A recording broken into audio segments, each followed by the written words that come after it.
Hello friends, good morning. सुवर्णच ब्लॉगमध्ये पुन्हा एकदा सर्वांचं मनापासून स्वागत आहे.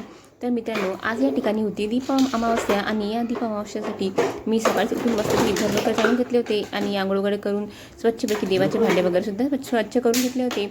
आणि या ठिकाणी पूजेची तयारी सुद्धा झाली होती. मिठाई आणि फुलंसुद्धा आणले होते. आज मी माझ्या मुलांना ओढणार होती, त्यामुळे या ठिकाणी मिठाई आणि फुलं वगैरे सगळं व्यवस्थित आणून घेतलं होतं. आणि तुम्हाला बाहेर दाखवते. आज बाहेर पूर्णपणे उजाडलेलं आहे, ऊनसुद्धा पडलेली आहे आणि बाहेर मस्त वातावरणसुद्धा आहे. तर या ठिकाणी पहा, माझी पूजा वगैरे झालेली आहे आणि मी दिव्यांची पूजा जी आहे ती सकाळीच केलेली आहे. कोणी सकाळी करते, कोणी संध्याकाळी करते. तर या ठिकाणी मी माझ्या मुलाचीसुद्धा आंघोळ वगैरे करून दिली आणि आम्हीसुद्धा सर्वजण तयार होऊन मस्तपैकी ही अमावस्याची पूजा की सर्व दिव्यांना मी स्वच्छ घासून दिवे वगैरे लावून घेतले, पूजा केली आणि देवासमोर मस्तपैकी बुंदीची लाडू आणि पेढासुद्धा मिठाई म्हणून ठेवली, प्रसाद म्हणून ठेवला. आणि तुम्ही पाहू शकता, ही पूर्ण माझी पूजा झालेली आहे. आणि मग माझी पूजा वगैरे झाल्यानंतर मी माझ्या मुलांनासुद्धा ओवाळून घेतलं.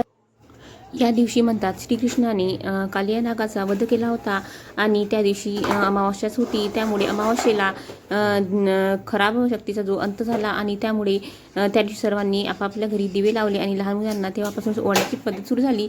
तर या ठिकाणी आज मी करणार आहे काकरोलची भाजी. आपल्या इकडे याला कटुलेसुद्धा म्हणतात. तर कटुले ही भाजी वर्षातून फक्त पावसाळ्यात 4 महिने मिळते आणि खूप पौष्टिक अशी ही भाजी आहे.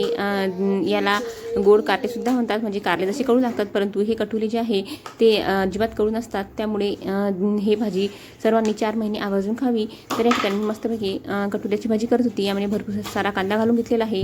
त्यानंतर सर्व मसाले, हळद, तिखट, मीठ मसाला वगैरे घालून घेतलेला आहे.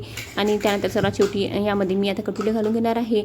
आणि कटुल्याची भाजी लवकर शिजून तयार होते आणि काही जास्त वेळ लागत नाही. ही भाजी फक्त आपल्याकडे पावसाळ्यातच मिळते. तर या ठिकाणी मी भाजी करून घेतलेली आहे. त्यानंतर एका साईडला मी वरणसुद्धा लावून घेतलेलं आहे. वरण, भात, भाजी, पोळी असं साधं नैवेद्य मी या ठिकाणी करणार आहे. आणि थोड्या गोड शेवड्यासुद्धा उकडणार आहे. अमावस्याला शेवड्या उकड असं म्हणतात, म्हणजे काहीतरी गोड नैवेद्य असावा. तर या ठिकाणी माझी भाजी बनवून झालीच आहे. थोडंसं पाणी वगैरे टाकून मी यामध्ये मीठ घालून घेतलेलं आहे आणि 10 मिनटं या कटोऱ्याच्या भाजीला होऊ देणार आहे. आणि ही भाजी लवकरच बनवून तयार होते. यावर पण ठेवून घेतलेलं आहे.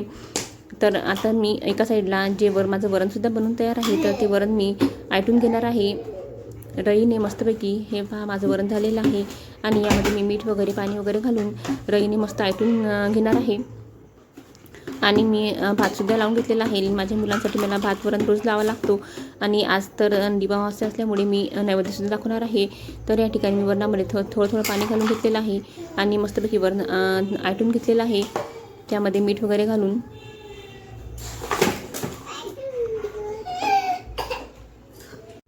तर या ठिकाणी पाहू शकता, माझं वरण बनवून तयार आहे. आणि एका साईडला मी भातसुद्धा टाकलेला आहे शिजायसाठी आणि एका साईडला भाजीसुद्धा माझी होतच आलेली आहे. त्यानंतर आमची सर्व जेवणं वगैरे झाली होती. देवाला नैवेद्य वगैरे दाखवून झाला होता आणि मग झाली ती दुपार. आणि दुपारी कसं आपण थोडा वेळ झोपतो, तर तुम्हाला मी माझ्या घरचं सर्व दाखवते की माझ्या मुलांनी किती पसारा करून ठेवलेला आहे. या ठिकाणी माझ्या सासूबाई झोपलेले आहेत.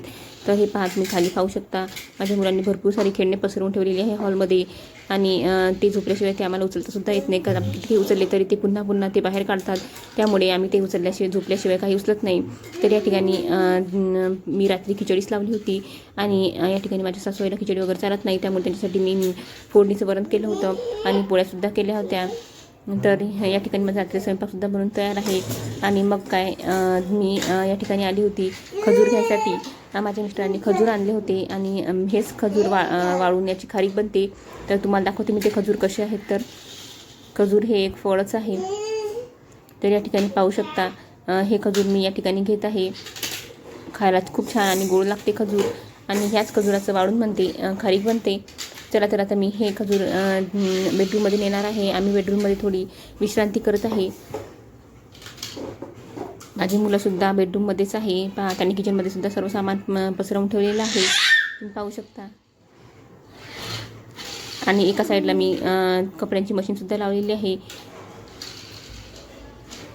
तर या ठिकाणी मी आली होती खजूर घेऊन आणि खजूर खायला. आणि माझी मुलंसुद्धा खजूर मागत होते, परंतु मी त्यांना खजूर देऊ शकत नाही, कारण लहान मुलांच्या गळ्यात अडकण्याची भीती असते. त्यामुळे मी त्यांना खजूर दिला नाही. खूप छान आणि गोड खजूर आहे. तुमच्याकडे या खजूरला काय म्हणतात ते कमेंट करून नक्की सांगा. आणि तुमच्याकडे सुद्धा असे खजूर मिळतात का ते सुद्धा सांगा. चला तर मित्रांनो, या ब्लॉगला मी इथेच थांबवते. जर तुम्हाला माझा आजचा ब्लॉग आवडला असेल तर प्लीज माझ्या चॅनलला लाईक, शेअर आणि सबस्क्राईब करा. आणि पुढच्या व्हिडिओमध्ये असंच नवीन काहीतरी घेऊन भेटूया. तोपर्यंत सर्वांना बाय बाय.